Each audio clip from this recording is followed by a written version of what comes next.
धम्म मित्र वर्ग में उपस्थित धम्मचारी, धम्म मित्र और सभी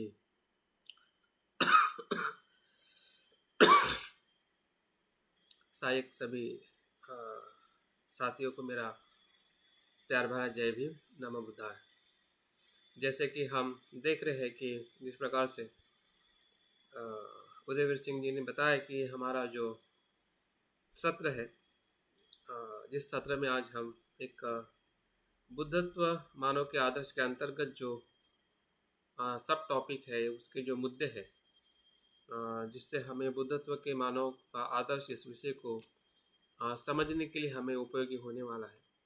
ऐसे जो अलग अलग मुद्दों पे हम पिछले 5 या 6 महीने से हम निरंतर सप्ताह में 2 दिन हम अभ्यास कर रहे हैं।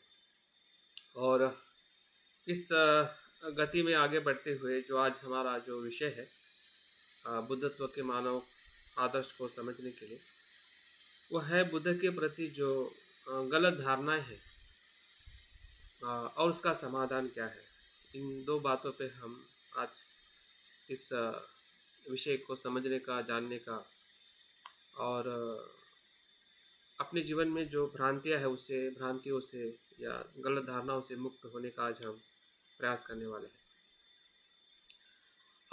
साथियों, जैसे कि हमें पता है कि बुद्ध को समझना इतना सरल नहीं है, और जो चीज़ सरल नहीं है, समझ में नहीं आती है, जो सूक्ष्म है और बहुत ही जो विशाल है, ऐसे विषय के बारे में हो, ऐसे वस्तु या व्यक्ति के बारे में हो, निश्चित ही बहुत सारी गलत धारणाएं, गलत भ्रांतियां निर्माण होती हैं। लेकिन एक जागरूक मनुष्य का कर्तव्य है, जो हम अपने आप को जब हम मनुष्य समझते हैं, तो जो हमें स्वतंत्रता मिली है चीज़ों को कसौटी के आधार पर, तर्क के आधार पर उसका विश्लेषण करते हुए उसको जानने की, तो वो हमारी जो विचार की स्वतंत्रता है, उसका हमने ज़रूर इस्तेमाल करना चाहिए। और मुझे लगता है कि आज के विषय में हमें इसी बात पर अपनी जो तर्क शक्ति है या हमारी जो खोज की प्रवृत्ति है कि हम बुद्ध की जो विभिन्न भ्रांतियां हैं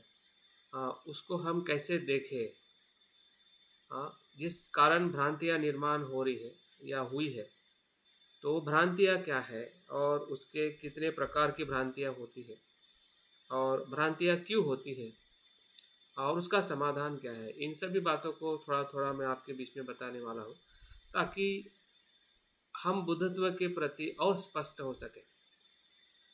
गलत धारणाएं एक प्रकार से काले बादल की तरह है, जो सूरज के प्रकाश को दबाती है या उसके अस्तित्व को अस्पष्ट करती है, या हमसे सूरज का अस्तित्व या सूरज का प्रकाश हमसे दूर ले जाती है, जिसको हम गलत धारणाएं, भ्रांतियाँ या मिथ्या दृष्टि के नाम से भी उसको हम पारंपरिक या जो बौद्ध धर्म की जो परिभाषा है, जिसमें गलत धारणाओं को मिथ्या दृष्टि के नाम से भी जाना जाता है।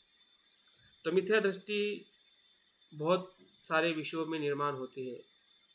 तो आज हम बुद्ध के प्रति जो मिथ्या दृष्टि है, भ्रांतियाँ है, वो क्यों आती है और क्या उसके स्तर क्या हो सकते हैं, और कितने प्रकार की भ्रांतियाँ जो मैंने अपने चिंतन से मैं समझ पाया हूँ, जो हमारे बौद्ध ग्रंथों में या बौद्ध आचार्यों ने जो लिखी हुई है, या कुछ बातों से सामाजिक रीति रिवाजों से भी कुछ भ्रांतियाँ बुद्ध के प्रति निर्माण हुई है। तो ऐसे अनेक भ्रांतियों को हम देखने का, जानने का प्रयास करेंगे, ताकि हमारी जो तर्क शक्ति है वो उस भ्रांतियों को तोड़ सके। देखते हैं कितना हम सफल हो सकते हैं। तो इस विषय में हम सभी अपने मन को थोड़ा खुला रखें और समझने का और जानने का प्रयास करें कि विषय सही में हमारे बुद्धत्व के तरफ या बुद्ध के आदर्श के तरफ और भीतर ले जाने के लिए विषय हमारे लिए बहुत ही उपयोगी और सार्थक हो सकता है। तो सबसे पहले मैं बताना चाहूँगा कि गलत धारणाएं, भ्रांतियाँ क्यों निर्माण होती है। तो उसके 2 कारण मुझे समझ में आते हैं, या आप भी उसको अपने तर्क से देख सकते हैं कि किसी भी प्रकार की भ्रांति हो, किसी व्यक्ति के बारे में हो, किसी विषय के बारे में हो, या संसार के अस्तित्व के बारे में हो, तो दो कारण से भ्रांतियाँ उत्पन्न होती है। तो पहला जो कारण जो है वो ये है कि उस वस्तु या व्यक्ति के प्रति हम अस्पष्ट रहते हैं, अनक्लियर थॉट कह सकते हैं, अनक्लियर थॉट। अस्पष्टता जो रखने वाला जो हमारा मन है, हाँ, अस्पष्ट रखने वाली जो हमारी विचार धारणा है, हाँ, वही गलत धारणाओं को या भ्रांतियों को निर्माण करती है। एक मुझे समझ में आता है, और इसको अगर हम बौद्ध पारंपरिक शब्द में अगर देखा जाए तो इसी को अज्ञान और अविद्या कहा जाता है। दूसरा जो कारण मुझे लगता है कि जो भी भ्रांतियाँ हम देख पाते हैं, वो सभी भ्रांतियाँ कहीं ना कहीं अंधविश्वास, ब्लाइंड फेथ जो है, कि जो सामने वाला कर रहा है, सामने वाला बोल रहा है, या बहुत सारे समय से वो बहुत सारे लोग मान रहे हैं, हाँ, और उस पे ही विश्वास रख देना, जिसे हम अंधश्रद्धा कहते हैं। तो अंधविश्वास के कारण, हाँ, बहुत सारी भ्रांतियाँ हम अपने जीवन में निर्माण कर चुके हैं, और हर समय वो भ्रांतियाँ निर्माण होती है। जरूरी नहीं है कि वो सिर्फ आध्यात्मिक या बुद्ध के प्रति हो। तो आज का पूरा जाहिरात का जो युग है, सभी भ्रांतियाँ निर्माण करता है। आप कोई भी जाहिरात को देखिए, एक प्रकार की भ्रांति है, और वो भ्रांति हमें एक ऐसे विश्वास में लेके जाती है कि वही हमारे जीवन का सुख है, समाधान है। वो ऐसा बताने का प्रयास करते हैं और हम उस पर विश्वास रखते हैं कि ये मेरे सुख का कारण है, या इससे मुझे सुख मिलने वाला है। तो आज के भौतिक जगत में भी अगर हम देखते हैं कि जो पूरा विश्व जो है, वो इसी अस्पष्टता और अंधविश्वास के कारण ही एक दूसरे को इंसान लूट रहा है। या पूरा जो आर्थिक जो लाभ लोग ले रहे हैं, आर्थिक जो शोषण जो भौतिकवादी या क्या कहते हैं उसको, भांडवलदार है, कैपिटलाइजेशन जो है, वो उसी का ही इस्तेमाल कर रहे हैं, कि हमें ऐसा विश्वास दिलाते हैं कि ये सच है, जबकि वो विश्वास के काबिल नहीं होती है, लेकिन हम विश्वास रख देते हैं कि हाँ यही सुख है, या इसी विषय की तरफ हम आगे बढ़ जाते हैं। तो यही गलत धारणाओं और गलत विचारों का या भ्रांतियों का कारण हो सकता है, या मुझे जो लगता है, या अगर हम थोड़े गहरे चिंतन में उतरते हैं तो निश्चित ही आप भी इस बात को समझ पाओगे कि हमारी जो भी भ्रांतियाँ हैं, गलत धारणा है, इसी ही दो कारण के आसपास हम देख पाते हैं कि इसी के कारण सभी भ्रांतियाँ निर्माण होती हैं। अगर उसका हम हेतु देखें या उसका प्रकार देखें कि कितने प्रकार की भ्रांतियाँ हो सकती है, उसके स्तर क्या हो सकते हैं, तो मुझे 4 प्रकार के स्तर समझ में आते हैं। चमन लाल जी, आप आपके माइक को म्यूट कर दीजिए। हाँ, थैंक यू। तो 4 प्रकार की भ्रांतियाँ, गलत धारणाएं जो मैं सोच रहा था, तो मुझे मेरे चिंतन से दिखाई दे रही थी। एक है पारंपरिक स्तर की भ्रांति होती है, जो परंपरा से चलती आती रहती है भ्रांतियाँ, जनरेशन टू जनरेशन वो हमें बताई जाती है, दिखाई जाती है, और उसी ही भ्रांति को या उसी धारणा को हम अस्तित्व का एक आधार समझ के हम जीवन जीने का, बचपन से लेके अभी तक, इवन हम शिक्षित हो जाते हैं, पढ़े लिखे भी हो जाते हैं, एक अच्छे विज्ञान के हम विद्यार्थी भी होते हैं, फिर भी हमारी जो धारणाएं जो बनी ही रहती है बचपन से, जो माता पिता से, समाज से जो कैरी आउट होती है, तो वो धारणा हमारे बीच में बहुत एक ऐसा जाल निर्माण करती है, ऐसी मतलब दीवार निर्माण करती है कि उसके पर कुछ सच है, सच हो सकता है, या सत्य का जो स्वरूप है उसको हम पूरी तरह से नकार देते हैं। तो ये पारंपरिक रूप की जो धारणाएं जो है, उसमें जातिवाद भी आ सकता है, ईश्वरवाद भी आ सकता है। हाँ, या किसी मूल्य पे, हाँ, कि जो कहा जाता है कि जीवन में ये चीज़ करना ही जीवन की धारा है, जैसे कि हर इंसान, हर एक परिवार यही अपने जीवन और अपने जनरेशन को कहता है कि मैंने शादी की, आपको भी शादी करना ही ज़रूरी है, या आपको भी पैसे कमाना ज़रूरी है, जैसा मैंने जीवन जिया है वैसे ही आपको जीवन जीना है। तो ये सांसारिक जो परंपरा की जो धारणाएं जो है, तो उससे ऊपर उठ के हमें बताया नहीं जाता है। हम वही बताया जाता है कि जो सांसारिक जो धारा है, सांसारिक जो जीवन का उद्देश्य है, हम उसी के तौर पे हमें सिखाया जाता है, बताया जाता है, और हम भी किसी उसी धारणा में अस्पष्टता के कारण उसी को सच मान बैठते हैं। तो ये पारंपरिक रूप की धारणाएं हमारे जीवन में हो सकती है, या उसको हम देख सकते हैं। ये सर जो दूसरा कारण है इसमें ले रहे ना? नहीं, ये दोनों कारण तो दोनों हो सकते हैं, लेकिन मैं उसके अच्छा। भी प्रकार बता रहा हूँ, स्तर कितने प्रकार की कहाँ कहाँ पे भ्रांतियाँ हो सकती है। अच्छा, ठीक। तो पहले प्रकार की जो भ्रांति है पारंपरिक तौर की हो सकती है, ठीक है।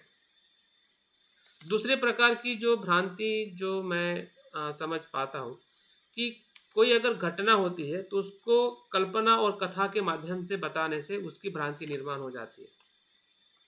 हुँ? कोई घटना घटित हुई, अगर बुद्ध के समय में हो या कुछ साल पहले हो, ऐसी कोई घटना घटित होती है तो उसको एक कल्पना के माध्यम से या मिथ के माध्यम से या उसके कथाओं के माध्यम से उसको दर्शाया जाता है, और वो उसको हम पूरी तरह से नहीं समझने के कारण हमारे लिए भ्रांति बन जाती है, और हमारे लिए एक प्रकार से गलतफहमी बन जाती है, जबकि उसमें भीतर सत्यता हो सकती है या असत्यता भी हो सकती है। सत्य और असत्य दोनों को देखना ही यथार्थ में देखना है। जब हम स्पष्टता से देखते हैं तो घटनाओं के जीवन की घटनाओं के साथ जो लोग कथाएं हैं, मिथ है, या कल्पनाओं को जो निर्माण करके जो उसकी बातें बताई जाती है, लिखी जाती है, जैसे कि नॉवेल है आज के दर्शन में देखा जाए, या हमारे पारंपरिक जीवन में, धार्मिक जीवन में हमें जो कथाएं बताई जाती है, मिथ बताया जाता है, दादा दादी से अगर हमने कुछ कथाएं सुनी है, ये सभी कहीं ना कहीं उस घटनाओं के साथ जुड़ी हुई है कि जो घटना घटित हुई थी, और उसको बताने के लिए उस कथाओं का निर्माण किया जाता है, और उसकी भी एक प्रकार की हमारे जीवन में भ्रांति और गलत धारणाएं निर्माण होने की संभावना होती है। तीसरा जो स्तर जो है गलत धारणाओं का, वो ये एक है कि जो विशिष्ट जो समाज होता है या विशिष्ट जो गुट होता है, वो अच्छे के व्यक्ति के प्रति या अच्छे धर्म के प्रति गलत धारणाओं का प्रचार प्रसार करते हैं। गलत धारणाओं का प्रचार प्रसार करते, जैसे कि बुद्ध को निराशावादी कहा जाता है। हाँ, निराशावादी कहा जाता है बुद्ध को। हाँ, ऐसी बहुत सारी गलत धारणाएं हैं।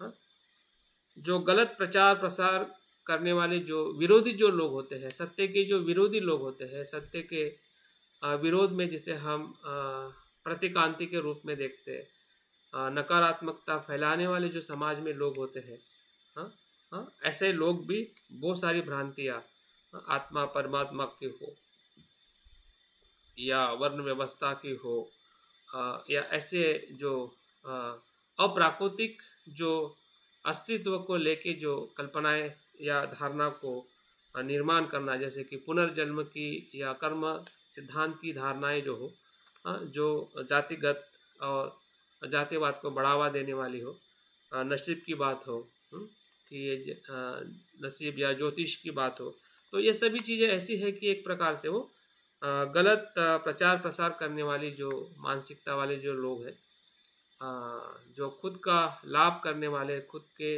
लाभ के लिए लोगों का शोषण करने वाले जो लोग हैं समाज में होते हैं। हर समाज, हर हर समय में होते हैं।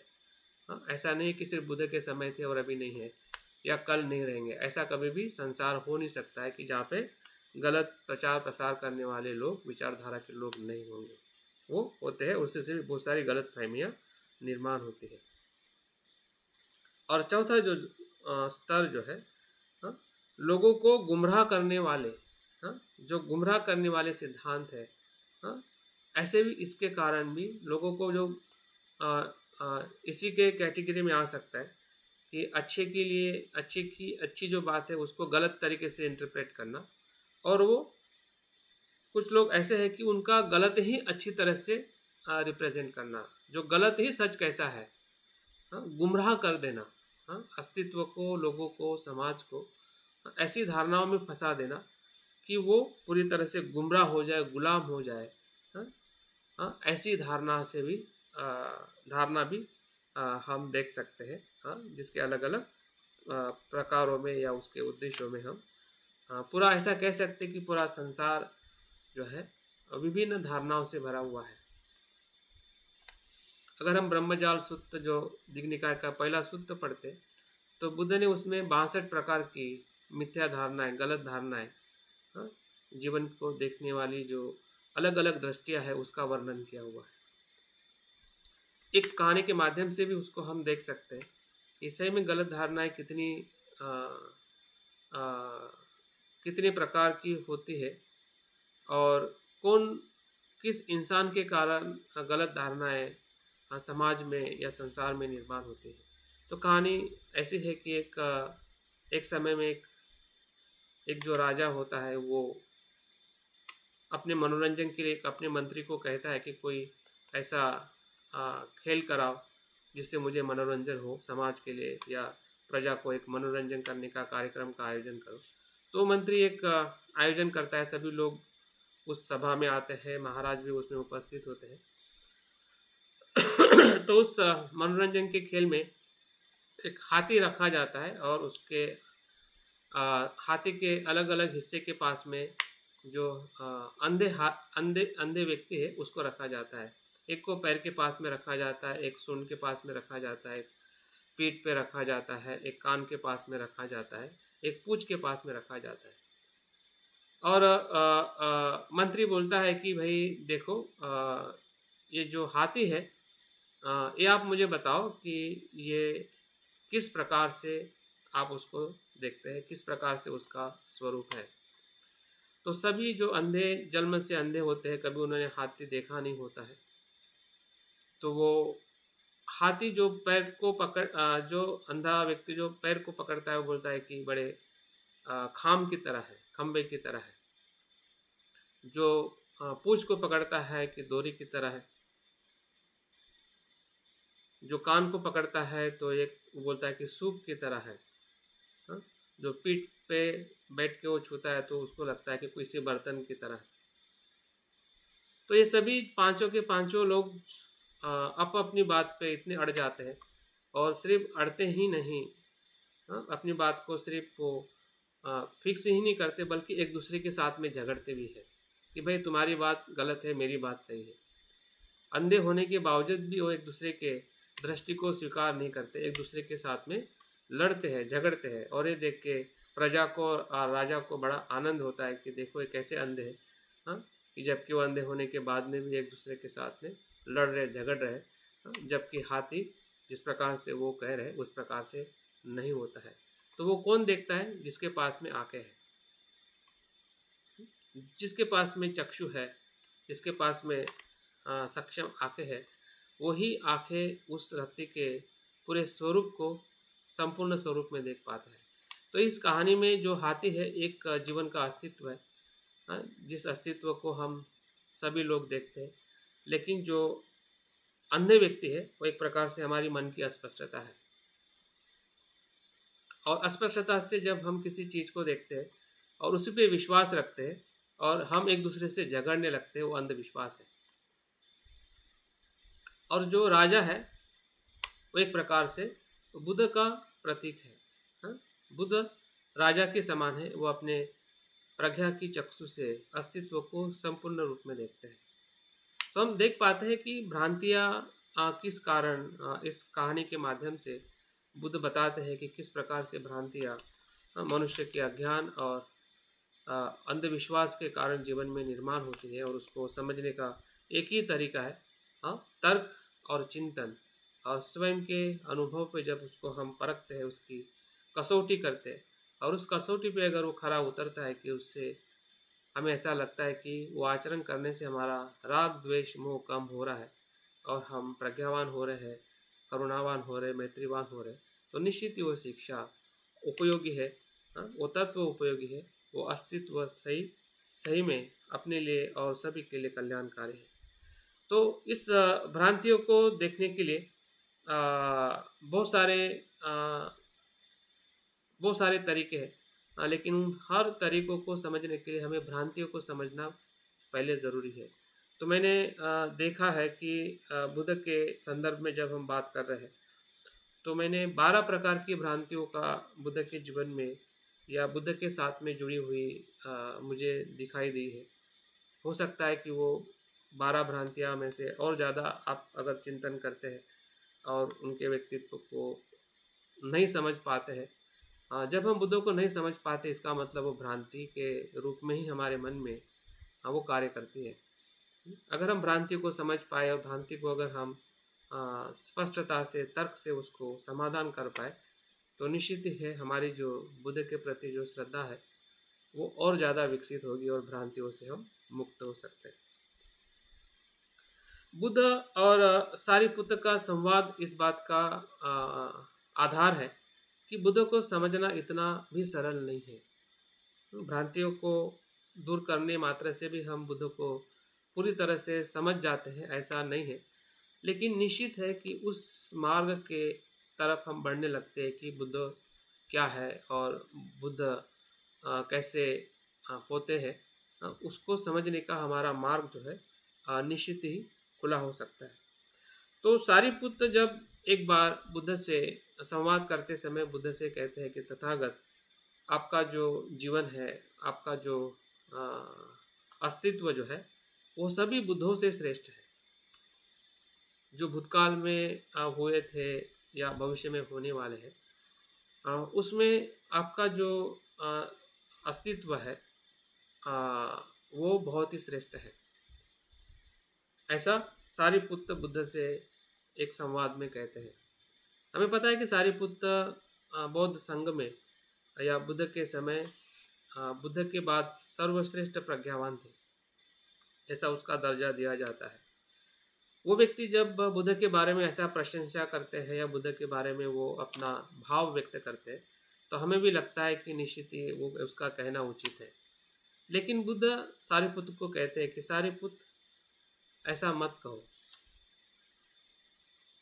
तो बुद्ध आगे कहते हैं कि क्या तुम्हें यकीन है या तुम्हें पूरी तरह से मेरे बारे में आप जानते हो कि मैं सही में मेरा अस्तित्व क्या है? जो आप मुझे कह रहे हैं कि मैं सभी बुद्धों से श्रेष्ठ हूँ, जो भूतकाल में हुए थे या भविष्य में होने वाले हैं, तो क्या आप मेरे बारे में भी पूरी तरह से आप जान पाए हैं कि मेरा अस्तित्व जो मैंने आपको दिखाया है या धम्म से जो मैंने बताया है, उसके अलावा भी जो मेरा एक और गहरा और मेरी जो ज्ञान है या मेरा जो पूरा स्वरूप है, तो क्या आप भली भांति आपने जान लिया है, ऐसा आपको लगता है? तो बुद्ध और आगे कहते हैं,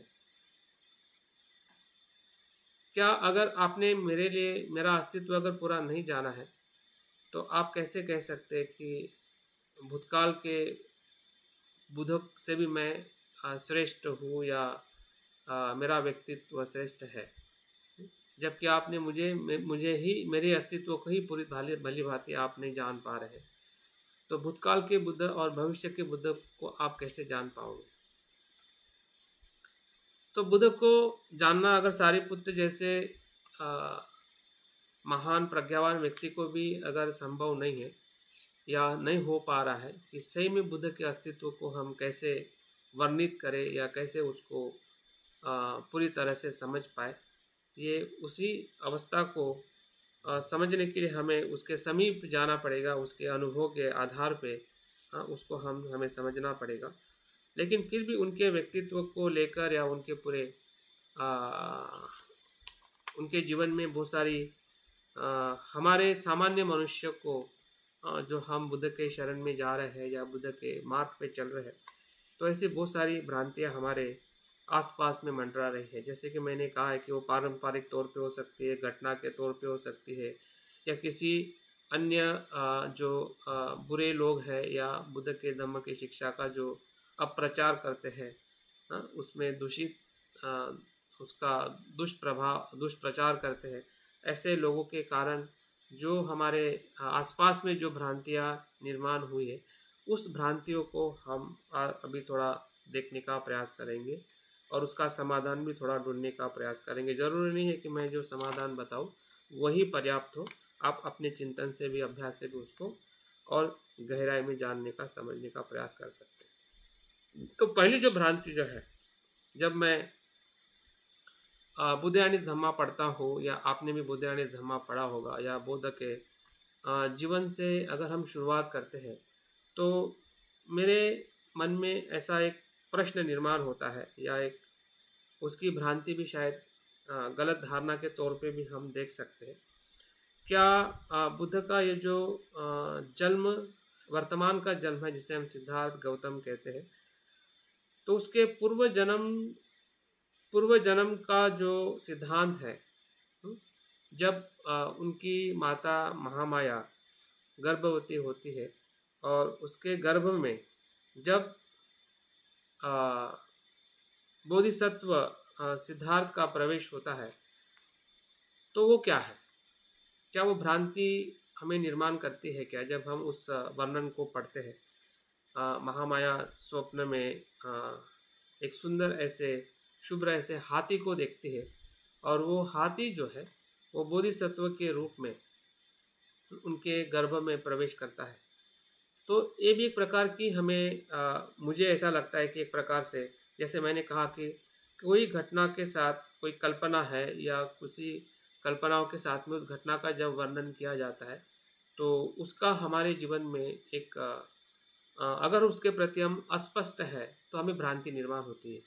अगर हमने उसके पीछे का सिद्धांत अगर हम देखते हैं कि ऐसा होना सही में संभव था क्या, या ऐसा हो सकता है क्या, या ऐसे होने के क्या प्रमाण हैं, हाँ, अगर हम सिद्धार्थ के पहले के जीवन को देखते हैं, जब से उनका जीवन सुमेध बोधिसत्व के रूप में जब दीपंकर नाम के जो बुद्ध होके गए हैं, हाँ, हाँ, इससे हमें पूरी बुद्ध की परंपराओं का हमें दर्शन करना पड़ेगा, तब ये इसके प्रति हमारा समाधान हो सकता है। अगर ये संभ्रम हमारे मन में है कि सिद्धार्थ का जो गर्भ प्रवेश जो है, वो गर्भ प्रवेश जिस प्रकार से उनकी माता के स्वप्न के आधार पे हमें बुद्धयानिस धम्मा में भी बाबा साहब ने उसका वर्णन किया है, हम श्रद्धा के तौर पे उसको स्वीकार करते हैं, लेकिन हमने थोड़ा तर्क भी करना चाहिए। हमारी जो तर्क की शक्ति है उसका हमने इस्तेमाल करना चाहिए, अभ्यास का थोड़ा हमने अभ्यास करने का प्रयास करना चाहिए कि बुद्ध का अस्तित्व जो है वो भूतकाल में भी है, वर्तमान में भी है और भविष्य में भी है। और कोई भी बुद्ध जो है एक ही जन्म में बुद्ध नहीं होता है, जिसे हम सम्यक संबुद्ध कहते हैं। तो बुद्ध की जो बुद्ध का जो वर्णन है, वर्गीकरण है, उसका थोड़ा हमें अभ्यास करना पड़ेगा, तब जाके इस भ्रम से हम थोड़ा स्पष्ट हो सकते हैं, या हमें थोड़ा इस घटना के पीछे जो रहस्य छुपा हुआ है, इस संभावना को हम समझ सकते हैं। अगर उसके पीछे का अगर हम अभ्यास नहीं करते तो ये भ्रम, या आपने पढ़ा होगा कि इस प्रकार से बात हमारे हृदय में या हमारे भावनाओं में पूरी तरह से स्पष्ट नहीं होती है। हमें लगता है कि ये कैसे स्वप्न कैसे पड़ा होगा, क्या सही में ऐसा हुआ होगा या नहीं हुआ होगा, या बुद्ध के जन्म को लेके अगर हम ज़्यादा इस प्रकार से अगर देखते हैं कि वही बुद्ध होने का अगर किसी व्यक्ति के लिए अगर कारण है, तो हमारी माता के गर्भ में हमारा तो ऐसा प्रवेश नहीं हुआ है, तो क्या हम बुद्ध नहीं होंगे? अगर उस घटना के साथ अगर हम हमारी तुलना करते हैं कि अगर वो व्यक्ति, जो व्यक्ति उनकी माता के गर्भ में उस चेतना से प्रवेश किया था, जिस चेतना के कारण वो इस जन्म में वो बुद्ध बने हैं, तो क्या अगर हम उस चेतना से अगर हमारा प्रवेश नहीं हुआ तो क्या हमें बुद्धत्व प्राप्त होगा या नहीं होगा? और हमारे इस प्रश्न का भी इसमें हमें जवाब मिल सकता है। अगर हम सिद्धार्थ के गर्भ प्रवेश के भ्रम को अगर हम स्पष्टता से देखते हैं कि बुद्ध ने स्वयं भी अपने जातक कथाओं के माध्यम से अपने पूर्व जन्म के बारे में बात की कि उन्होंने अनेक जन्मों तक पारमिता का आचरण करते करते हाँ, सिद्धार्थ जन्म के पहले जो उनका जन्म था, जो तुषित लोक में वो प्रवेश उनका जन्म हुआ था, या वो उनकी जो चेतना थी या उनका जो अस्तित्व जो था, वो मनुष्य जन्म में लेने के लिए वो आतुर हो रहे थे कि अभी मनुष्य जन्म लेके वो बुद्धत्व के मार्ग को या बुद्धत्व के मार्ग को खोजते हुए बुद्धत्व प्राप्त करने का वो राह देख रहे थे। तो ये जो बातें, ये तत्व जो है, इस तत्व को हमें पहचानना पड़ेगा या समझना पड़ेगा, तब जाके इस भ्रांति से हम कुछ स्पष्ट हो सकते हैं। अन्यथा हमेशा भ्रांति बनी रहेगी कि सिद्धार्थ का जो इस प्रकार से जो वर्णन किया जाता है अपने माता के स्वप्नों को लेके, तो सही में क्या वो वैसा हुआ था या होने का कोई सिद्धांत है? क्योंकि कोई कोई जो सिद्धांत को बताने के लिए शब्दों से पर उठ के कल्पना का आधार लेना पड़ता है, क्योंकि चेतना या पुनर्जन्म या किसी भी अस्तित्व को सूक्ष्म स्वरूप में बताने के लिए शब्द काफ़ी नहीं है। हर चीज़ सामान्य तौर पे बताने से सत्यता पूरी तरह से उजागर नहीं होती है। बहुत सारी सत्यता ऐसी होती है कि वो भीतरी रूप में रहती है। आजकल जन्म को हम बहुत ही साइंटिफिकली हम देखते हैं तो हमें लगता है कि जन्म तो ऐसा होता है, लेकिन अगर हम प्राकृतिक रूप में देखते हैं कि जो उत्क्रांति होते होते मनुष्य इस स्वरूप में प्राप्त हुआ है, तो उत्क्रांति का मतलब क्या है कि हम पहले मनुष्य के पहले प्राणी थे, और प्राणी थे तो प्राणी के रूप में जो चेतनाएं थी उसी का तो विकास मनुष्य के रूप में हुआ है। कि मनुष्य अपने आप तो कोई मनुष्य पैदा नहीं हुआ है जिसको हम मनुष्य कहते हैं। कि आज जो हम बालक को बालक कहते हैं कि बच्चा है, लड़का है, लड़की है, तो आज के रूप में जो हम देखते हैं तो क्या वो आज के रूप में थोड़ी पैदा हुआ है। उसकी चेतना या उसका जो अस्तित्व जो रहा होगा, या आपका मेरा हर एक इंडिविजुअल का, जिस प्रकार से सिद्धार्थ ने अपने जीवन को देखा है, जब वो बुद्धत्व प्राप्त करते हैं तो उनके पूर्व जन्म के बारे में उनको हर एक चीज़ें स्पष्ट दिखाई देती है। और उस आधार पे अगर हम देखते हैं कि सिद्धार्थ की जो प्रवेश करने वाली जो चेतना रही होगी, तो निश्चित ही है कि उसके प्रमाण में जो सामान्य बालक जो जन्म लेता है, आप और हम, उससे निश्चित ही ज़्यादा शुद्ध और ज़्यादा जागरूक रही होगी। इसको तो हमने स्वीकार जरूर करना चाहिए। अगर एक अबनॉर्मल बालक पैदा होता है कि जिसको बेहोश होता है या अपाहिज होता है या बिल्कुल उसको मूर्ख या क्या कहते हैं, इस प्रकार से भी बालक पैदा होते हैं, तो क्या उसको हम स्वीकार करते हैं कि उसकी चेतना या उसका मन या उसकी जो वीकनेस है, हाँ, वो उसके जन्म के साथ में आई हुई है। अगर वीकनेस आ रही है तो स्ट्रेंथ भी तो आ सकती है ना।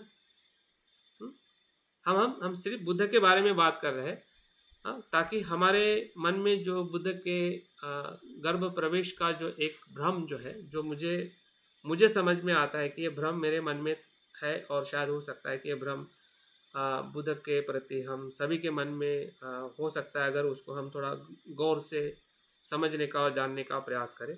तो इसका समाधान यही है कि हमने बुद्ध के पूर्व जन्म के पारमिताओं का जो जातक कथा का हमने अध्ययन करना चाहिए, और हमने अपने जीवन में भी उसका तुलना करनी चाहिए कि मैं भी जो आज जिस नाम से या जिस रूप से मेरा जन्म लिया है, तो निश्चित ही इसके पहले भी मेरे जन्म इसी ही कुछ कुशल और अकुशल चेतना के साथ में मेरे जन्म रहे होंगे।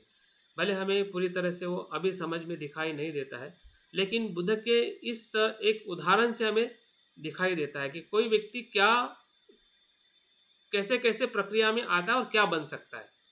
जैसे कि डार्विन ने एक अपने उत्क्रांति के सिद्धांत को बताया कि एक अमीबा से कैसे प्राणी बनते हैं या प्राणी होते हैं हुए हैं, और किस प्रकार से आदि मानव से मानव का सर्जन हुआ है। तो उस एक व्यक्ति के कहने से, ये सिद्धांत से हमें पूरे विश्व के सिद्धांत का या मानव जाति के विकास का, उत्क्रांति का पता चलता है। वैसे बुद्ध ही स्वयं अपने आप में एक उत्क्रांति का क्या कहते उदाहरण है, और ऐसा उदाहरण है। वो सांसारिक उत्क्रांति भी बताते हैं, क्योंकि उनकी जातक कथा में जब हम पढ़ते हैं तो वो एक वानर के रूप में भी है, वो किसी प्राणी के रूप में है, गरीब के रूप में है, स्त्री के रूप में है। मतलब हर एक रूप में उनका ये जो जन्म लेने का और उनके पारमिता का आचरण करने का जो क्रम बताया जाता है, तो एक प्रकार से उनका उत्क्रांति या विकास के उत्क्रांति का एक उदाहरण है।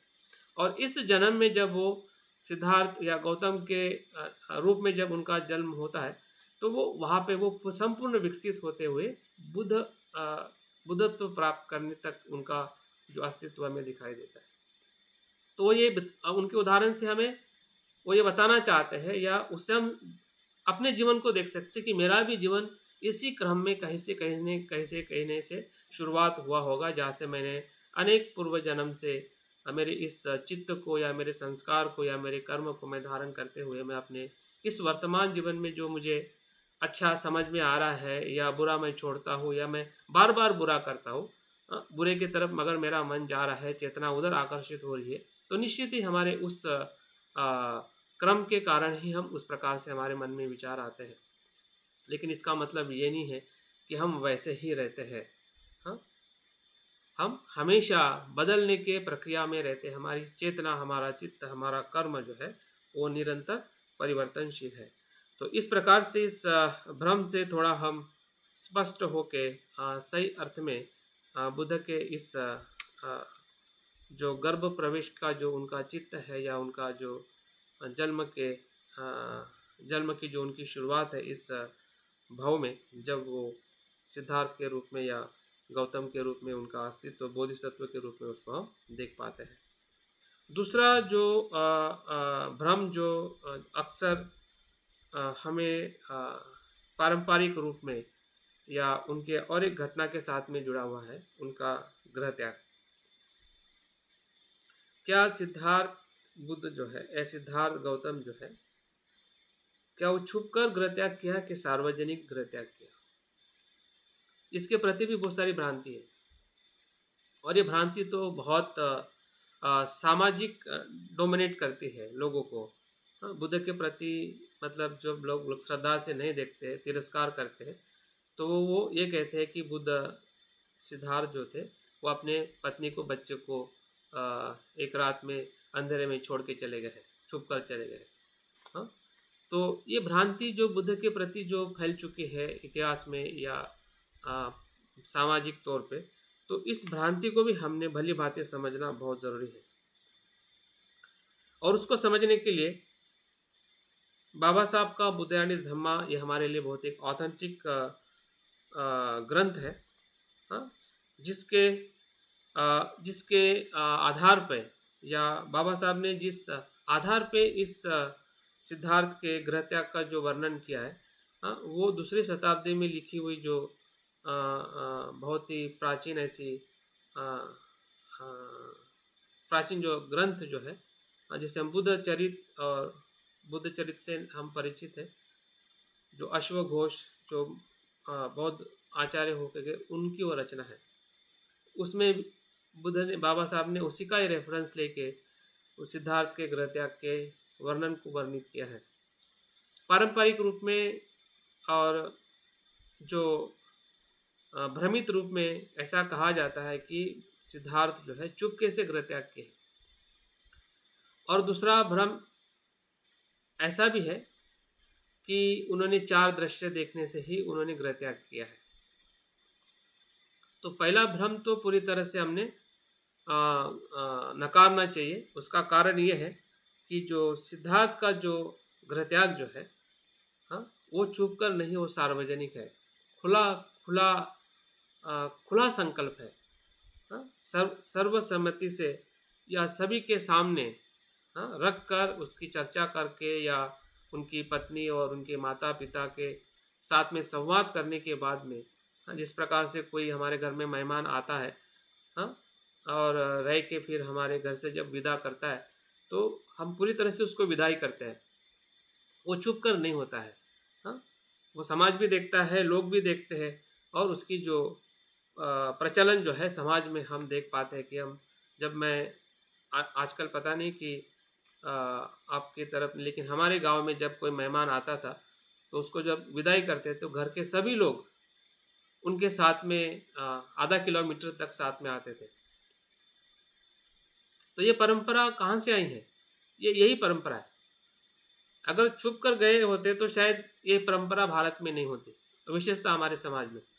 इधर भी है सर, उत्तर भारत में भी ऐसा ही हाँ था। हाँ, तो मुझे हाँ बचपन हाँ की हाँ, याद है सर, ऐसा ही तो था। ये परंपराएं जो है कि मेहमान को छोड़ने की, ये यही परंपरा है।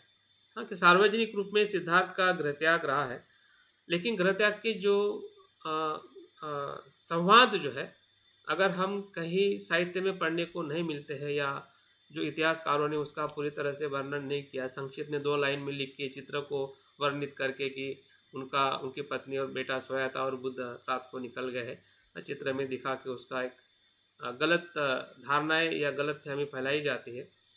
लेकिन अगर हम जो जहाजाचरण पढ़े, जो थीक नाथ हान का जो ग्रंथ है, जिन्होंने सुत्त पिटक और पूरे मतलब बौद्ध साहित्य का निचोड़ के आधार पे उन्होंने बुद्ध के चरित्र को पूरी ऑथेंटिक प्रमाणित करते हुए जो उन्होंने रचना की है, जो पूरे विश्व में व्याख्यात वो ग्रंथ है, तो उसके आधार पे भी हमें ये पता चलता है कि यशोधरा और सिद्धार्थ का इतना गहरा रिश्ता था। प्रेम तो था ही, बचपन से एक दूसरे को जानते थे। वो जानते ही नहीं थे, बल्कि एक दूसरे के स्वभाव के प्रति काफ़ी वो समझदार थे कि सिद्धार्थ अपने जीवन के बारे में क्या सोचता है, उसका जो वैराग्य का स्वभाव है, करुणा का स्वभाव है, जीवन को किस प्रकार से सिद्धार्थ अपने जीवन को देखता है, वो सभी संभावना यशोधरा को पता थी। और सिद्धार्थ भी हमेशा अपनी बात को यशोधरा के साथ अनेकों बार उनके संवाद, जीवन के उस संवाद को भी उसमें काफ़ी अच्छी तरह से वर्णन किया है। तो उनका संवाद ऐसा नहीं था कि एक रात को छोड़ के चले जाना, या उसका वो उस भाव से सिद्धार्थ ने यशोधरा को, यशोधरा ने सिद्धार्थ को नहीं छोड़ा है। यशोधरा भी अपने जीवन में संकल्प लेती है कि जब सिद्धार्थ गृह त्याग करते, कि जिस प्रकार से आप वहाँ पे गृह त्याग करके जो जिस यातनाओं से गुजरोगे, उसी प्रकार से मैं भी अपने जीवन की जो सादगी है, कठोरता है, उसका मैं आचरण करूँगी। उस प्रकार से वो आचरण भी अपने जीवन में करती है। तो ये क्या दिखाता है, अगर उनके मन में ऐसा भाव होता, या इस प्रकार से अगर सिद्धार्थ छोड़ के चले गए होते, तो शायद उसके मन में ये प्रतिसाद है, या उसका जो समर्पण, जो यशोधरा का समर्पण उनके सामाजिक जीवन में, उनके परिवार के जीवन में, और आगे चल के फिर वो बौद्ध संघ में आके वो अरहंत भी होती है। तो ये कोई मतलब सामान्य उदाहरण नहीं है, सामान्य बात नहीं है। तो इससे हमारा भ्रम टूटना चाहिए कि ये जो बातें जो बताई जाती है, वो निश्चित ही एक प्रकार से बुद्ध के प्रति जो एक समाज में जो गलत छाप है, सामाजिक जो बुद्ध का अस्तित्व है, वो नकारना चाहते हैं। कि बुद्ध जो है, जो सिद्धार्थ थे, वो सामाजिक नहीं थे, क्योंकि उन्होंने परिवार का त्याग किया है, और ऐसा त्याग किया है कि जो छुप कर, न बताते हुए, चर्चा न करते हुए, इस प्रकार से बताने से बुद्ध की जो सामाजिक जो प्रतिष्ठा जो है, वो पूरी तरह से समाप्त हो जाती है। और इसलिए बाबा साहब ने बुद्ध एंड धम्मा में जो उनके कृत्याग का जो कारण बताया है, कि सिर्फ वो 4 दृश्य देखने मात्र से सिद्धार्थ ने गृह त्याग नहीं किया है। और आज के जो वैज्ञानिक युग में जो हम पढ़ते हैं, या हमारा जो एक तर्क का मन होता है, तो उस तर्क के मन से एक निश्चित एक भाव निर्माण होता है कि क्या सिद्धार्थ ने 29 साल तक क्या बूढ़े इंसान को या बीमार इंसान को नहीं देखा होगा, एक कैसे मन स्वीकार करेगा। ठीक है, बोध होने के नाते स्वीकार कर सकता है, लेकिन जो बोध नहीं है, जो बोध नहीं है और जो बोध बनना चाहता है, जो अभ्यासु है, जो विज्ञान के कसौटी पर देख के बोध बनना चाहता है, तो उसके लिए बुद्ध के इस गृह त्याग के कारण को स्वीकार करना बड़ा मुश्किल है। वो बाबा साहब के लिए भी कठिन रहा, इसलिए बाबा साहब ने भी उस बात को स्वीकार नहीं किया है। लेकिन हमने भावनिक तौर पे दोनों बातों को देखना चाहिए कि वो जो कारण था कि जिसके कारण उन्होंने गृह त्याग किया, कि जो रोहिणी नदी के कारण जो 2 राज्य में जो हिंसा होने की पूरी संभावना थी, युद्ध होने वाला था, और उस युद्ध को नकार देने के लिए, उसका विरोध करने के लिए सिद्धार्थ का जो संकल्प था, मनोबल था, और समर्पण था लोगों के हित और कल्याण के लिए, जिसे बाबा साहब कहते हैं कि बुद्ध का, सिद्धार्थ का एक सामाजिक दृष्टिकोण था कि समाज में हिंसा ना हो। हाँ, लोग मैत्री से रहे, करुणा से रहे, पानी के लिए सिर्फ एक समाज या एक गुट दूसरे गुट पे, एक राज्य दूसरे राज्य पे हिंसा करके पानी के लिए खून बहाए। इस प्रकार की हिंसा होने वाली थी। उस हिंसा को रोकने के लिए सिद्धार्थ ने जो उनके संघ के जो नियम थे या जो क्या कहते हैं उनके ऊपर जो दंड थे, उस दंड का उन्होंने स्वीकार किया। उसमें से जो राज्य त्याग करने का जो दंड जो था, उसको भी, राज्य त्याग का दंड को भी सिद्धार्थ ने अपने कुशल कौशल्य से गृह त्याग में परिवर्तित किया। ऐसा कहा जाता है, बाबा साहब ने उस ग्रंथ में लिखा है कि अगर ये बात बिंबिसार को पता चलती, अगर ये बात बिंबिसार राजा को पता चलते कि सिद्धार्थ ने इस संघ के दंड के इस कारण गृह त्याग किया है, तो बिंबिसार राजा जो है शाक्य पे अटैक कर देता। इतना मतलब उनकी मित्रता थी, इतना सिद्धार्थ से उनका प्रेम था। वो सिद्धार्थ को पता था कि अगर आप मुझे इस प्रकार से निकालते हैं, अगर मैं इस प्रकार से निकलता हूँ जो आपका नियम है, तो उससे भी शाक्य को बुद्ध ने बचाया। एक तो हिंसा से बचाया और दूसरा जो उनका प्रिय मित्र था बिंबिसार, अगर उसको थोड़ी भी भनक आते कि सिद्धार्थ इसके कारण अगर गृह त्याग कर रहा है, तो वो गृह त्याग ना हो, उसके लिए पूरी तरह से वो युद्ध करता और उस गृह त्याग को रोक देता। और इसलिए सिद्धार्थ ने जो मध्य मार्ग निकाला, कहा है कि आपकी भी सुरक्षा और देश की सुरक्षा के लिए मैं खुद ही गृह त्याग करता हूँ। और ये बात अपने पत्नी यशोधरा से बात करते हैं, जब उस सभा से आते हैं, माता पिता से बात करते हैं। दुखी तो वो होते हैं, लेकिन वो उनके कारण को भी बताते हैं कि क्यों मैं इस गृह त्याग को स्वीकार किया हूँ, मैं गृह त्याग क्यों कर रहा हूँ। तो ये इससे हमें स्पष्टता मिलती है कि उनके पत्नी के बीच में भी संवाद हुआ है। माता पिता का भी भले मन से वो तैयार नहीं थे, लेकिन जिस प्रकार से दंड उनको मिल रहा था या जिसके कारण वो दंड के पात्र थे, उसके कारण भी उनके माता पिता भी उसके इस निर्णय में उनको सहयोग देना पड़ा। और सिद्धार्थ जो है गृह त्याग की तरफ जाकर अपने आध्यात्मिक जो प्रश्न है, आध्यात्मिक सत्य जो है या अस्तित्व को जानने का जो उनका खोज करने का जो उनका मार्ग है, उसको आगे बढ़ा के वो बुद्धत्व के मार्ग की तरफ आगे बढ़ते हैं। तो किसी भी महान व्यक्ति के जीवन में कहीं ना कहीं दुख का अनुभव होता ही है, और वो दुख का अनुभव दो बातों में या दो तरीके से होता है। एक तो बाहर वैसी घटना होती है और साथ साथ में भीतर भी उनका वो संकल्प होता है। अगर हम बाबा साहब के जीवन में देखें कि बड़ौदा का जो प्रसंग जो है वो यही दर्शाता है, एक तरफ प्रसंग था, दूसरी तरफ उनका अनुभव था।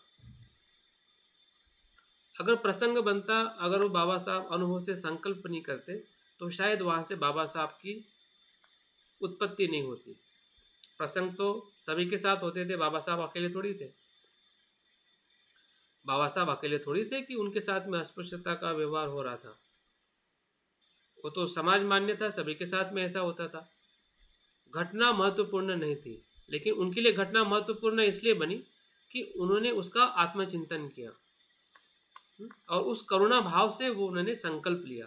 तो सिद्धार्थ के साथ में भी ऐसे हुआ। जब उन्होंने गृह त्याग किया, गृह त्याग के बाद या उसके पहले भी उनका जो चित्त रहा था गृह त्याग से विराग होने का या संसार के प्रति जो उनका वैराग्य जो भाव था, सत्य के प्रति जो उनका एक खोज करने का जो उनका एक मन था, जो उनके पूर्व कर्म से अगर हम उसके देखते हैं कि उनकी जो चेतना जो थी इस जन्म में बुद्धत्व प्राप्त करने की, जिसे हम एक बोधिसत्व के रूप में उनको देखते हैं। उनका जन्म जो है एक बोधिसत्व के रूप में हम सिद्धार्थ के जन्म को देखते हैं कि उन्होंने अपने इस जन्म में उन्होंने बुद्धत्व प्राप्त किया। तो इसका जो उनका जो मन था या उनका जो स्वभाव जो था तर्क और प्रज्ञा और करुणा का, वो बचपन से ही उनके जीवन का एक महत्वपूर्ण हिस्सा था और उसको हमने नकारना नहीं चाहिए। क्योंकि अगर हमें गृह त्याग का कारण भले उनका सामाजिक रहा होगा, लेकिन उनका वहाँ से जो प्रवास जो रहा है वो सिर्फ सामाजिक नहीं था। वो उस दुख के कारण को ढूंढने के लिए निरंतर आगे वो प्रयास करते रहे कि संसार में दुख क्यों है, संसार में दुख क्यों है, दुख का कारण क्या है। इस दुख के अनुभव के साथ वो निरंतर अपने प्रश्नों को खोजते रहे वो, और आगे फिर वो उस मार्ग को प्राप्त किए जिस मार्ग से वो बुद्धत्व को अनुभव कर पाए। तीसरा जो संभ्रम जो अक्सर बुद्ध के बारे में कहा जाता है कि बुद्ध के जो गुरु होते हैं या नहीं होते हैं, बुद्ध के गुरु होते हैं क्या। जैसे कि अक्सर हमें पढ़ने में सुनने में आता है कि जब वो बुद्ध बनने के पहले जो आलार कलाम उदक रामपुत्र जो है, इनसे वो शिक्षा प्राप्त करते हैं, क्या वो बुद्ध के गुरु हैं या बुद्ध के गुरु होते हैं। ये भी कहीं ना कहीं मन में एक भ्रम निर्माण होता है बुद्ध के कोई गुरु होने का या नहीं होने का। तो उसका समाधान यह है कि वो बुद्ध के गुरु नहीं थे, वो सिद्धार्थ के गुरु थे। पहला भ्रम हमने स्पष्ट करना चाहिए। वो किसके गुरु थे, वो सिद्धार्थ के गुरु थे, बोधिसत्व सिद्धार्थ के गुरु थे, जहाँ से उन्होंने ध्यान की जो उच्च अवस्था है उनको वो प्राप्त की थी, और उनके ही स्तर पे पहुँचे थे। और उनके स्तर पे पहुँचने के बाद आलार कलाम उदक रामपुत्र स्वयं ही सिद्धार्थ को कहते हैं कि जो मेरे पास में था वो आपके पास में आ चुका है, अभी आप इस आश्रम को आप खुद चलाने के लिए कैपेबल हो गए हैं, आप हमारे साथ में रह के इस संघ का नेतृत्व कर सकते हैं, आश्रम का नेतृत्व कर सकते हैं। लेकिन सिद्धार्थ कहते हैं कि मैं आपके इस ध्यान के अनुभव से संपूर्ण संतुष्ट नहीं, अभी भी मुझे भीतर में राग द्वेष मोह विकार का अनुभव मैं अनुभव करता हूँ। तो इसलिए वो उस गुरु को, उस शिक्षा को या उस मार्ग को छोड़ के जो कठोर तप का जो मार्ग जो अनुसरण करते हैं। तो इसका मतलब यह है कि वो सिद्धार्थ के गुरु थे, बुद्ध के नहीं। तो बुद्ध के गुरु कौन, बुद्ध के गुरु स्वयं ही बुद्ध है, उनका स्वयं का प्रयास ही उनका बुद्ध है। अत्तदीप भव, यही बुद्ध का बुद्ध है या गुरु है। पुरुषार्थ ही बुद्ध के गुरु है। इस बात से हमें थोड़ा चिंतन करते हुए हमें स्पष्टता लेनी होगी कि बुद्ध के कोई गुरु नहीं होते हैं, बुद्ध स्वयं ही अपने आप और अपने प्रयासों से, पुरुषार्थ से, स्वयं के प्रयत्न से ही मध्यम मार्ग की खोज करते हुए संबोधि को या ज्ञान को प्राप्त करते हैं। उनके कोई गुरु नहीं होते, इसलिए उनको सम्यक संबुद्ध कहा जाता है। सम्यक संबुद्ध मतलब स्वयं के प्रयास से प्राप्त किए हुए संबोधि को अनुभव करने वाले व्यक्ति को ही सम्यक संबोधि कहा जाता है। उनके कोई गुरु नहीं होते, वो सबके गुरु होते। तो इस प्रकार से इस भ्रांति से भी हम थोड़ा अपने आप को स्पष्ट कर सकते हैं। चौथी जो भ्रांति जो है, जो विशेषता परंपराओं से आई हुई है, क्या बुद्ध वैदिक परंपरा के विरोधी थे या समर्थक थे। क्योंकि हम देखते कि बुद्ध को या बौद्ध धर्म को विशेषता जो इतिहास में या आजकल जो जिन लोगों ने किताबें लिखी है, या विशेषता ब्राह्मण जो आइडियोलॉजी है, विचारधारा है, या हिंदू विचारधारा है, वो अक्सर जानबूझकर कहे या अपनी बात को ऊपर लाने के लिए या बुद्ध के अस्तित्व को समाप्त करने के लिए हमेशा इस बात का जिक्र करते हैं कि बुद्ध और बौद्ध धर्म जो है वैदिक परंपरा से आया है या हिंदू धर्म का ही एक हिस्सा है। तो इस भ्रांति को भी हमने समझना चाहिए। इस भ्रांति का हमने स्पष्टीकरण करना चाहिए अपने लिए, औरों के लिए, कि जो वैदिक परंपरा जो है ये भारत की मूल परंपरा नहीं है, ये बाहर से आई हुई परंपरा है। पहली बात, उसके पहले ही जो हमारी परंपरा थी भारत की, जिसे मूल निवासी की परंपरा कहते हैं, वो श्रमण परंपरा थी। और श्रमण परंपरा का जो दर्शन जो है वैदिक परंपरा से भी 2000 साल या 2500 साल पूर्व का है, जिसमें जो भी भारतीय जो दर्शन जो है, हाँ, जिस दर्शन में जो जैन दर्शन, जैन धर्म है और बौद्ध धर्म जो है, वो श्रम परंपरा से आया है, न कि वैदिक परंपरा से।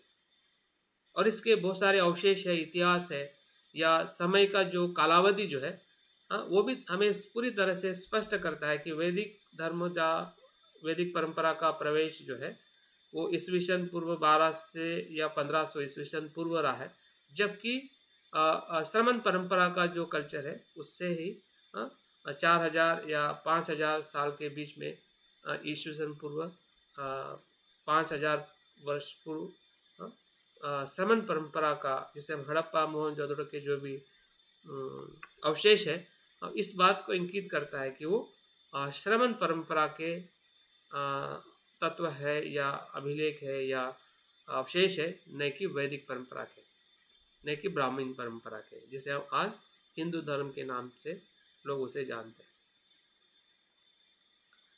तो इस भ्रांतियों से भी हमें बाहर आना पड़ेगा, स्वयं को भी, और जो लोग इस प्रकार से लिखते हैं, बोलते हैं, और आजकल इंटरनेट पे भी बहुत सारे वेबसाइट में भी इसी प्रकार से उसका प्रचार प्रसार किया जाता है।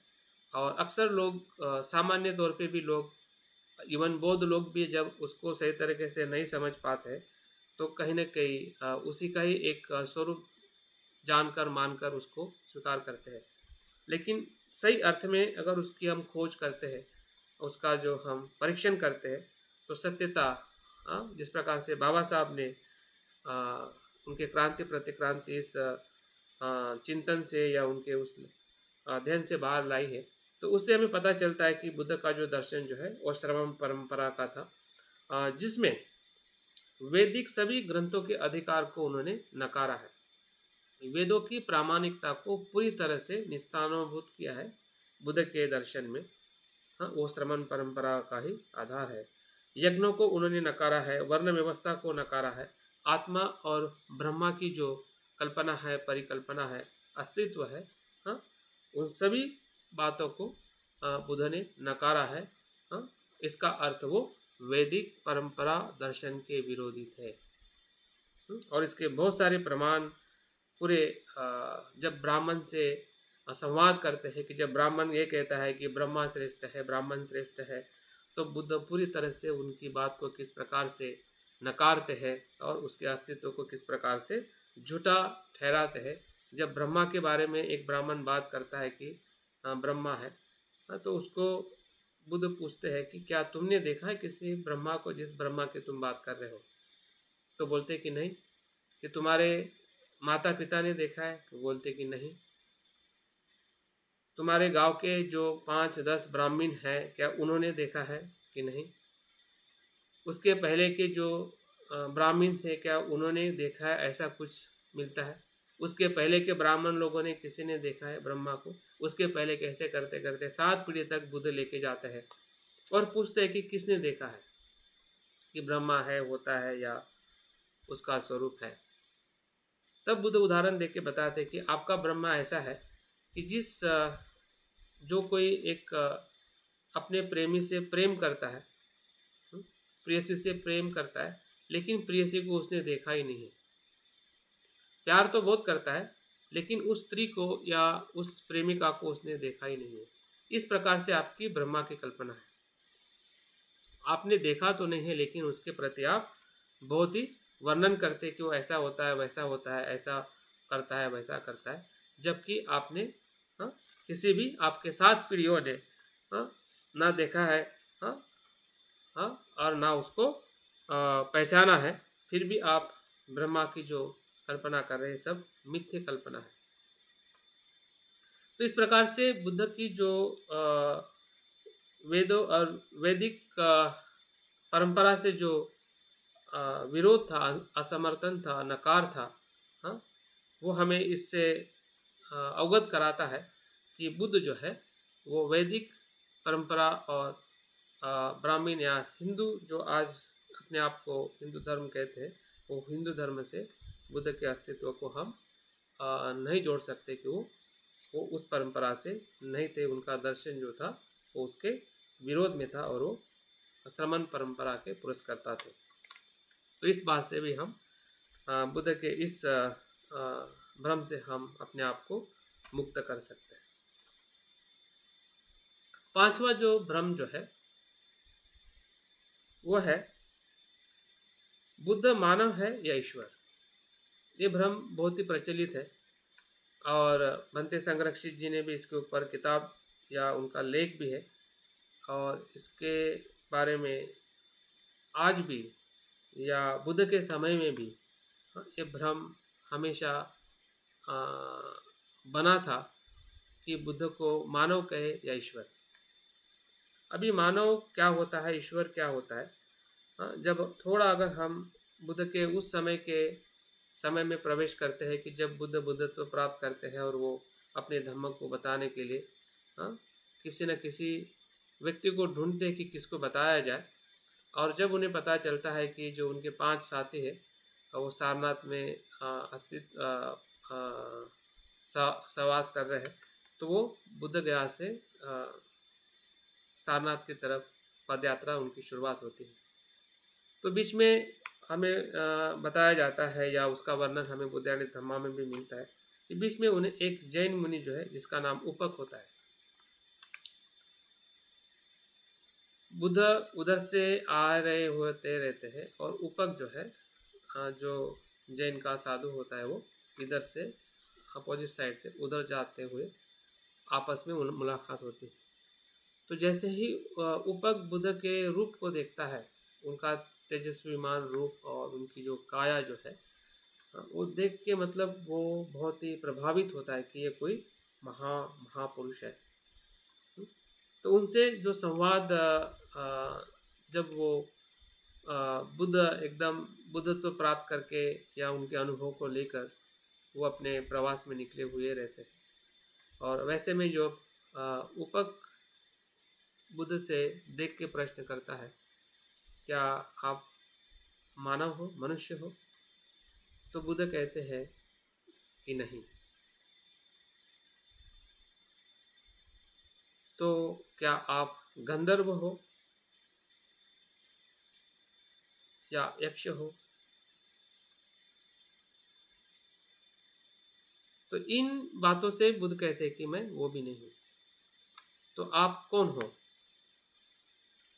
ये सवाल हमेशा एक बुद्ध के लिए एक भ्रम निर्माण करने वाला होता है कि बुद्ध कौन है।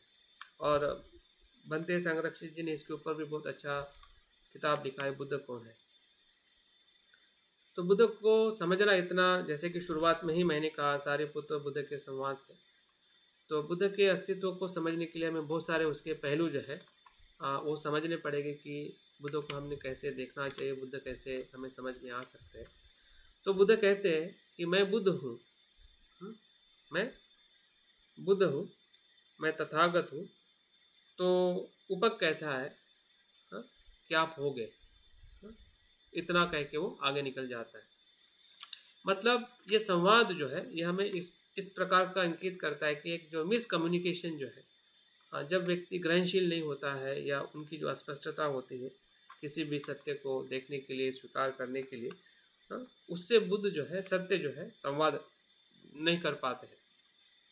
क्योंकि जो उपक जो है वो ग्रहणशील नहीं होता है कि बुद्ध के अस्तित्व को देखकर या बुद्ध से प्रभावित तो होता है, लेकिन उसके लिए स्वीकार या ग्रहणशील नहीं होने के कारण वो अपने जीवन का जो एक श्रेष्ठ जो सुख वहाँ पे उसे मिल सकता था, सत्य का लाभ मिल सकता था, उस सत्य के लाभ से वो वंचित हो जाता है और वो आगे निकल जाता है और बुद्ध जो है सारनाथ की तरफ प्रवास करते हैं।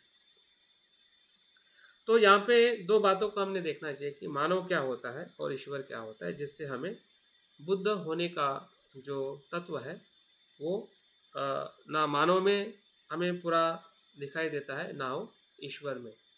तो मानव किसे कहते हैं? मानव ऐसा अस्तित्व है कि जो अपने कर्म और चित्त के संस्कारों के आधारित विकसित होता है। मानव कैसा है? वो अपने कर्म और चित्त के संस्कारों के आधारित उसका विकास होता है, उसे मानव कहते हैं। ये मानव की एक सामान्य परिभाषा होती है जिसे हम मानव कहते हैं, और उसमें हम सब कुछ सभी प्रकार के इसमें मानव आ जाते हैं। हाँ, फिर उसमें सुशिक्षित, अशिक्षित या विद्वान सभी प्रकार के मनुष्य जो है इस श्रेणी में हम अपने आप को देख सकते हैं। हाँ, कि ये हमारी अस्तित्व की एक पहचान है मानव के रूप में।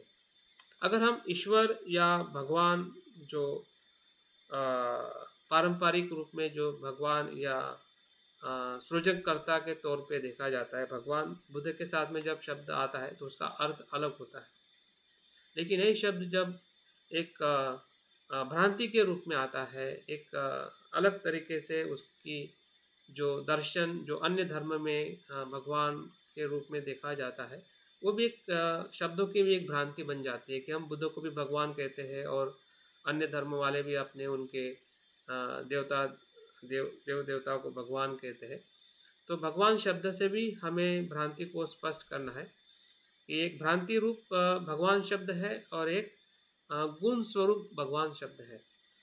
तो भ्रांति के रूप में भगवान इसलिए है कि जो एक सृजक के रूप में, एक निर्माता के रूप में, एक नियंत्रण के रूप में बताया जाता है कि जो अन्य धर्म में, लेकिन यही शब्द जब हम बुद्ध के साथ में जोड़ते हैं तो भगवान का अर्थ ये होता है कि जो वासनाओं को नष्ट करने वाला, भगवान मतलब भंग करने वाला, वासनाओं को भंग करने वाला, वासनाओं को मूल से नष्ट करने वाले व्यक्ति को भगवान कहा जाता है।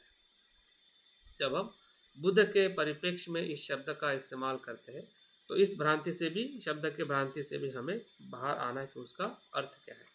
लेकिन अगर हम ईश्वर के तत्व को देखते हैं तो चार बातें ईश्वर के तत्व में होती है।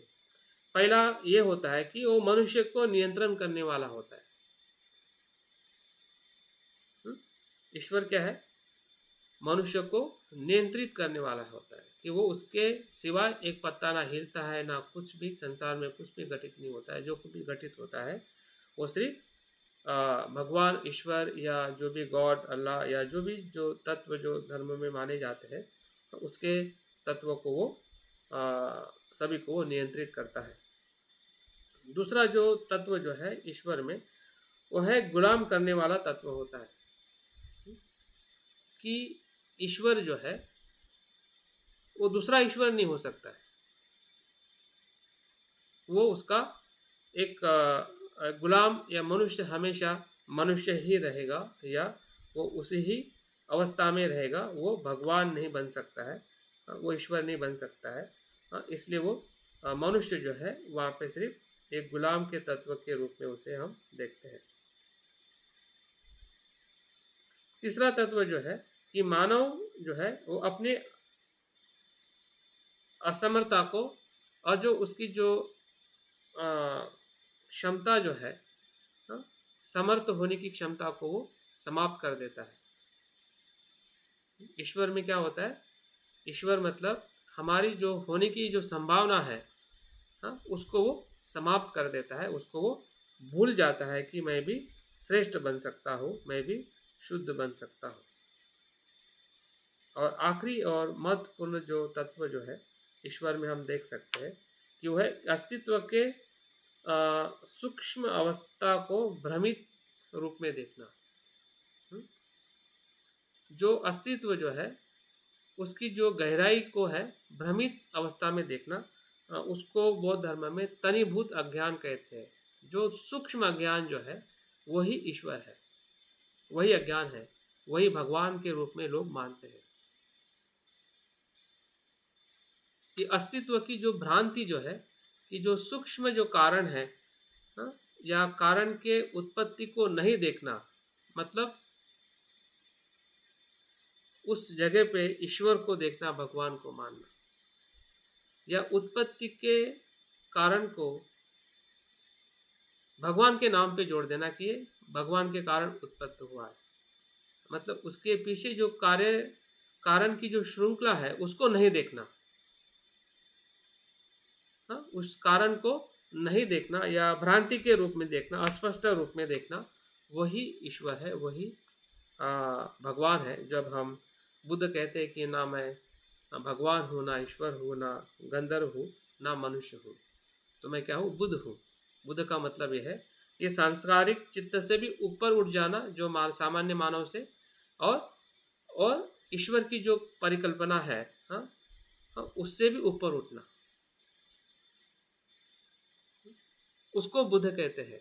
जो सर्वज्ञ है, सत्यता को वो संपूर्णता से भली भांति जानता है और अपने आप को वो चित्त से वो मुक्त होता है। ऐसे सभी भ्रांतियों से, फिर सांसारिक भ्रांति हो या ईश्वर या आ, आत्मा परमात्मा की भ्रांति हो, सभी भ्रांतियों से जो मुक्त होता है उसे बुद्ध कहते हैं। इसलिए बुद्ध ना केवल मनुष्य है, हाँ, हाँ, उनका मनुष्य रूप में जरूर जन्म हुआ है, लेकिन उनका जो अस्तित्व जो है वो सामान्य मनुष्य का नहीं है, वो बुद्ध मनुष्य का है, संपूर्ण जागरूक मनुष्य का। इसलिए बुद्ध जो है अपने आप को, या हम भी बुद्ध को सिर्फ एक सामान्य तौर के मनुष्य पे हमने नहीं देखना चाहिए।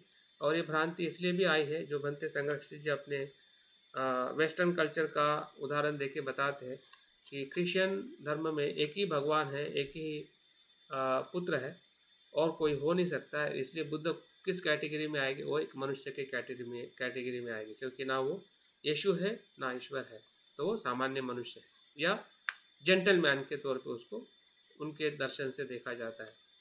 हिंदू धर्म की परिकल्पना में उसको एक अवतार के रूप में देखा जाता है, क्योंकि उनका दर्शन ही ईश्वर का है, ईश्वरवादी है। तो इसलिए दोनों दर्शन जो है, हिंदू दर्शन हो या